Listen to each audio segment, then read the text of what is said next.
नमस्कार विद्यार्थियों, मैं doctor Man Prakash Meena BA first year Hindi के एच सेक्शन में आपका स्वागत करता हूं। हम पहले आपके हिंदी के फर्स्ट पेपर में एक ही किताब है, आदिकाल और भक्तिकाल। वैसे तो उसके बहुत से संपादक हैं, लेकिन हम डॉक्टर हेतु भारद्वाज द्वारा संपादित पुस्तक को पढ़ रहे हैं।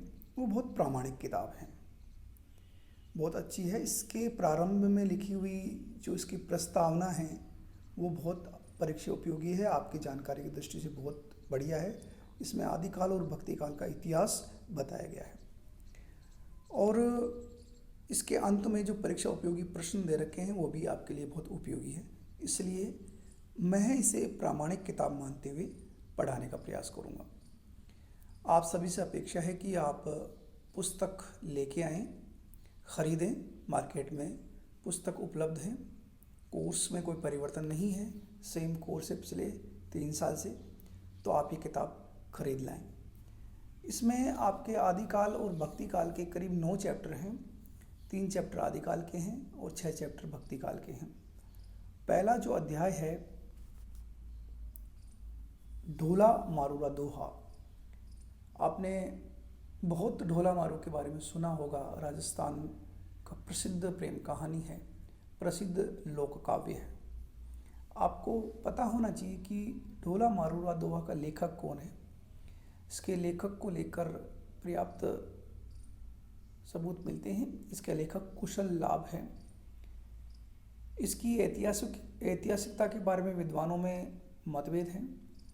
समय समय पर इस काव्य में दोहे जुड़ते रहे हैं और घटते भी रहे हैं। ये एक भावना प्रधान प्रेम काव्य है। ढोला कौन थे? ढोला नरवर देश के कछवा वंश के राजा नल के पुत्र थे। इनका नाम साल्य कुमार ढोला था और मरवण या मारू पूगल देश के राजा पिंगल की पुत्री थी। इसका नाम मारवणी थी। तो ढोला का पूरा नाम साल्य कुमार ढोला और मारू का पूरा नाम मारवणी। ढोला नरवर देश के राजा कछवा वंश के नल के पुत्र थे और मारवणी पूगल जो बीकानेर में है, पूगल देश के राजा पिंगल की पुत्री थी। ऐसा कहा जाता है कि ढोला और मारू का बचपन में विवाह कर दिया जाता है, लेकिन काफ़ी विवाह करने के 15 से 18 साल बाद में भी ढोला और मारू का मिलन नहीं होता। मारू युवावस्था को प्राप्त हो जाती है और ढोला से निरंतर मिलने की प्रतीक्षा करती रहती है, अपने पति से प्रतीक्षा करती रहती है, पति की प्रतीक्षा करती रहती है। विभिन्न प्रकार के संदेश वाहकों को ढोला को संदेश भेजती है कि मुझसे मिलो, मैं तुम्हारे विरह में अत्यधिक पागल होती जा रही हूँ। न दिन को चैन है, न रात को नींद है, मैं अत्यधिक परेशान होती जा रही हूँ, आप मुझसे मिलो। ये सभी बातें हम इस काव्य में पढ़ेंगे। मारू के बारे में कहा जाता है कि वो अनिंद्य सुंदरी थी, ढोला से अत्यधिक प्रेम करती थी, लेकिन विवाह तो हो गया था, लेकिन उनका पुनर्मिलन नहीं हुआ था।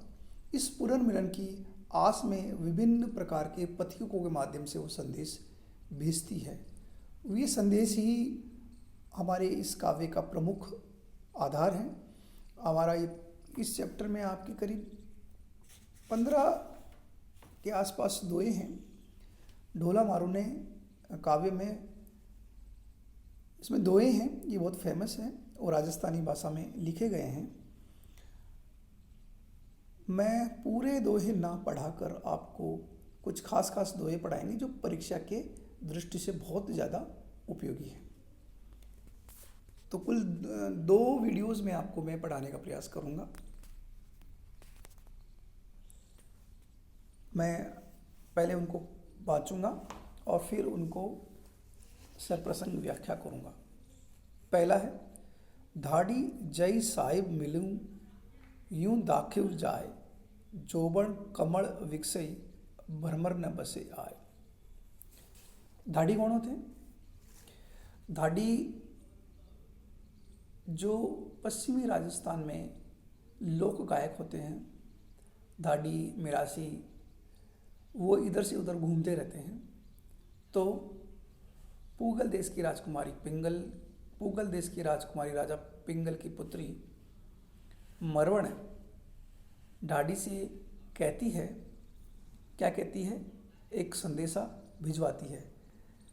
देखो दोस्तों, पहले हम संदेश वाहक के माध्यम से संदेश भिजवाते थे। ऐसे नहीं आज की तरह मोबाइल, व्हाट्सएप, फेसबुक हो तो अपना संदेश तुरंत भिजवा देते। पहले ऐसा नहीं था। पहले संदेश वाहक के माध्यम से संदेश भिजवा देते थे और वो आ जाते थे। ऐसे आज की तरह तुरंत नहीं था कि व्हाट्सएप पे आप कॉलिंग हो जाए, वीडियो कॉलिंग हो जाए, ऐसा नहीं था बिल्कुल भी। तो धाड़ी जाए साहिब मिले, हे दाढ़ी तुम जाकर साहब से मिलना। साहब मेरे पति, मेरे स्वामी, मेरे सब कुछ, मेरे भरतार, उनसे मिलना। यूं दाखव जाए और जाकर मुझे बता देना, उन्हें बता देना कि तुम्हारी पत्नी मारवाणी तुम्हारे वीरे से अत्यधिक पीड़ित है, तुम उससे मिलो। और ये संदेश कहना, जोबन कमल विकसव की मारवाणी का यौवन रूपी कमल विकसित हो गया है। जिस प्रकार से कमल विकसित होता है उसी प्रकार मारू का शरीर भी विकसित हो गया है। उसके अंग प्रत्यंग में एक नई आभा आ गई है, उसके सौंदर्य में चार चांद लग गए हैं, उसके शरीर पूर्णतः विकसित हो चुका है। भ्रमर ने बसई आए, और जैसे कमल खिल जाता है और उसमें आकर भंवरा बैठ जाता है, उसी प्रकार वो कहती है कि मेरा यौवन रूपी कमल विकसित हो गया है, तुम भ्रमर बनकर इसका रस पान करो, इस सौंदर्य का रस पान करो, इस सौंदर्य का यौवन को तृप्त करो, यौवन की तृषा को आप शमित करो। ये ऐसी बातें कह रही हैं।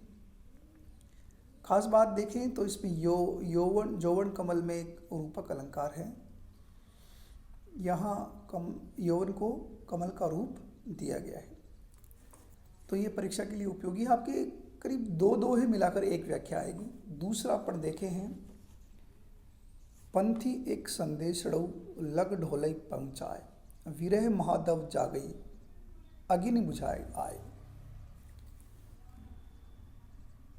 फिर पंथी राहगीर संदेशवाहक को पिंगल देश की राजकुमारी पूगल देश की राजकुमारी पिंगल, राजा की पुत्री मारवाणी एक संदेशवाहक के माध्यम से एक संदेश भिजवाती है। क्या संदेश भिजवाती है? पंथी हे राहगीर एक संदेश लग डोले पहुँचाए, मैं एक संदेश आपको दे रही हूँ, वो ढोला तक पहुँचा देना। ढोला मेरा पति, मेरा स्वामी, मेरा मालिक, मेरा सब कुछ उस तक पहुँचा देना। क्या संदेश है? विरह महादव जा गई, विरह रूपी दावा अग्नि चक गई। दावा अग्नि जंगल में लगने वाली आग। कहते हैं कि जंगल में लगने वाली आग तुरंत फैल जाती है और एक पेड़ से दूसरा पेड़ सटा होता है, 1 मिनट में आग पूरे जंगल में लग जाती है, क्योंकि बहुत घना जंगल होता है, उसमें आग तुरंत फैल जाती है। तो मेरी शरीर में विरह अग्नि जंगल में लगने वाली आग की तरह फैल गई है। मैं अत्यधिक परेशान हूँ, ना दिन में मुझे चैन आती है, ना रात में मुझे नींद आती है। मैं अत्यंत व्याकुल रहती हूँ। अग्नि बुझाए आग। अब आग को अगर लग जाती है तो उसको निपटारा क्या है? उसका निपटारा बारिश, वर्षा। तो इस बारिश को तुम आकर इस विरह अग्नि को तुम आकर बुझाओ। मेरे विरह की आग अत्यधिक जंगल में लगने वाली आग की तरह हो गई है, वो अत्यधिक रूप से जल रही है, तुम आकर इसे बुझाओ। मैं एक प्रकार से उन्मादी स्थिति में पहुंच चुकी हूँ। देखो 3 प्रकार की आग होती है, दावाग्नि, जठराग्नि और बड़वाग्नि। दावाग्नि जंगल में लगने वाली आग, बड़वाग्नि समुद्र में लगने वाली आग, समुद्र की लहरें आपस में टकराती तो उनसे आग लग जाती है, और जठराग्नि पेट में लगने वाली आग। ये इसकी विशेष के रूप में आप लिख सकते हो, ये भी परीक्षा के उपयोगी है। तीसरा दोहा पढ़े, पंथी इक संदेशड़ लग डोलाय पहुँचाए, विरह महाविष तन बसई ओखत दिए न आए। फिर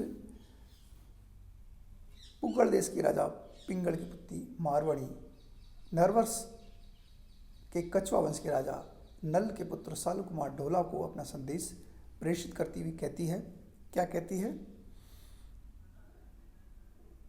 पंथी एक संदेशड़ लग ढोलाय पहुँचाए। हे पंथी, एक संदेश मेरे प्रियतम, मेरे स्वामी, मेरे सब कुछ, मेरी आशा, मेरी मर्यादा, मेरा प्रेम, मेरा त्याग, मेरी तपस्या, जो मेरा पति है उस तक तुम पहुंचा देना। क्या संदेश है? विरह महाविष तन बसे। विरह का महाविष जहर, विरह रूपी जहर मेरे पूरे शरीर में फैल गया है। जैसे पूरे शरीर में जहर फैल जाता है, उसी प्रकार मेरा शरीर में विरह का जहर फैल गया है। विरह का शरीर, तुम्हारी जुदाई का, तुमसे मेरा मिलन नहीं हो पा रहा है, इसलिए जो जहर है मेरे शरीर में फैल जाता है। जिस प्रकार शरीर में जहर फैलने के बाद में आदमी बहुत ज़्यादा तड़पता है, उसी प्रकार मैं भी अत्यधिक रूप से तड़प रही हूँ। और जहर अगर किसी शरीर में फैल जाता है तो उसका एंटीडोट दिया जाता है, उसकी दवाई दी जाती है, तब उसका असर कम होता है और वो ठीक हो जाता है। तो उसी प्रकार ओखत दई न आए, तुम आकर मुझे वो औषधि दो जिससे मेरा विरह रूपी जहर दूर हो सकती है। जहर को मारने के लिए कोई औषधि दी जाती है, विज्ञान में उसको एंटीडोट कहते हैं। अब विरह रूपी जहर को मारने के लिए क्या औषधि हो सकती है? अगर आप क्लास में तो पूछता, विरह का कारण क्या है? उसका पति ढोला। यदि वो ढोला आ जाए तो विरह अपने आप खत्म हो जाएगा। विरह खत्म हो जाता है तो शरीर में जो जहर का जो प्रभाव है अपने आप में कम हो जाएगा। यह विरह महाविष में रूपक अलंकार है। अंतिम है, पंथी एक संदेश लग डोले पहुँचाए, विरह वाग वन तनी बसई शहर गजाई आए। वही हम पढ़ेंगे। यह दोहा हमारी पाठ्य पुस्तक आधुनिक आदिकाल और भक्ति काल से लिया गया है, जिसके संपादक डॉक्टर हेतु भारद्वाज है। आदिकाल के प्रमुख कवि कुशल लाभ की ढोला मारवा दोहा से लिया गया है।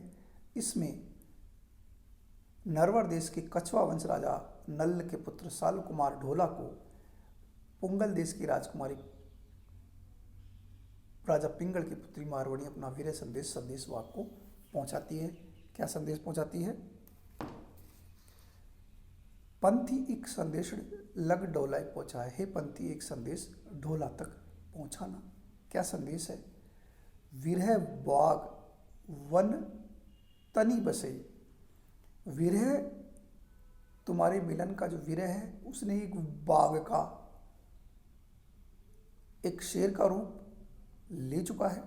वन तन बसे, मेरे तन रूपी वन रूपी तन में घुस गया है। जैसे कोई शेर किसी जंगल में घुस जाता है, तो वीर रूपी शेर मेरे शरीर में घुस गया है। और जिस प्रकार शेर वन में घुसने के बाद में तबाही मचा देता है, मारकाट मचा देता है, लोगों को खा जाता है, उसी प्रकार वीर रूपी शेर मेरे शरीर के एक एक हिस्से को खा रहा है। उसका क्या इलाज? शेहर गाजे आए। अगर शेर को भगाने के लिए अगर बारिश आ जाए तो शेर भागकर चला जाता है। तो तुम शिखर पर जाकर, शेर यानी शिखर पर जाकर मेघ के समान वर्षा करो। जब मेघ के समान वर्षा हो जाएगी तो शेर अपने आप भाग जाएगा। वीर रूपी शेर मेरे शरीर में घुस गया है और उस शरीर से वीर रूपी शेर को निकालने के लिए बारिश यदि तुम करोगे तो शेर अपने आप चला जाएगा और वो वीर खत्म हो जाएगा। तो मित्रों, ये मैंने आपको पढ़ाई। आप अपनी किताब लाकर दोबारा उसको पढ़ने का प्रयास